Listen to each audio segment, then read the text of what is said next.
Maganda at mapagpalang araw po sa inyong lahat mga sir. At dito po naman tayo, may isa po tayong unit ng Mitsubishi Lancer 2015 EX model. So ang problema nito mga sir ay may lumiagitnit, maingay po yung kanyang starting at umuusok po yung bandang side ng kanyang front engine o AC compressor. Doon po nanggagaling yung usok ng belt. So ayan guys, check natin at pandarin natin at ano ang ating ma-observe at makikita. Ayan guys, check natin kung anong problema.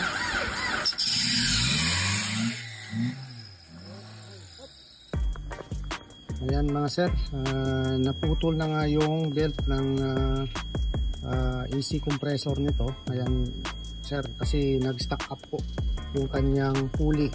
Ayan, stack up po yung kanyang pulley. Ayan, hindi mo po maiikot yung kanyang compressor pulley.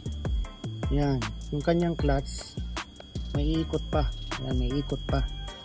Makikita nyo. Ayan, pero yung kanyang compressor pulley hindi na, stack up. Ito po yung cause kung bakit naputol po yung kanyang belt. Yan, yung kanyang belt naputol po. Yan sir. Yan po ang cause bakit naputol. So, ang gagawin po natin dito ay babaklasin po natin yung compressor at check natin yung kanyang pulley at palitan. So guys, ito ang dapat palitan, yung kanyang belt, compressor belt at saka yung buong compressor.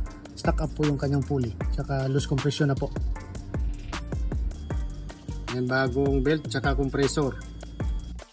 Yan mga sir, yung compressor niya bagong kabit, pati yung belt. So try natin i-start at test natin kung maganda yung ikot saka walang ingay.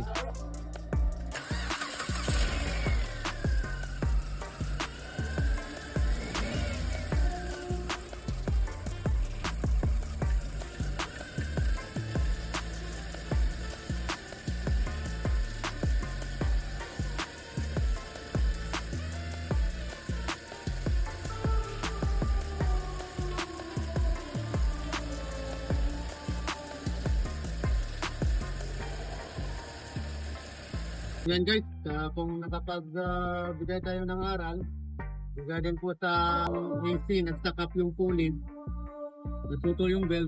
So yan na po, bago. Dito po sa inyong panonood at salamat, sana nakapagbigay tayo ng konting aral. God bless po.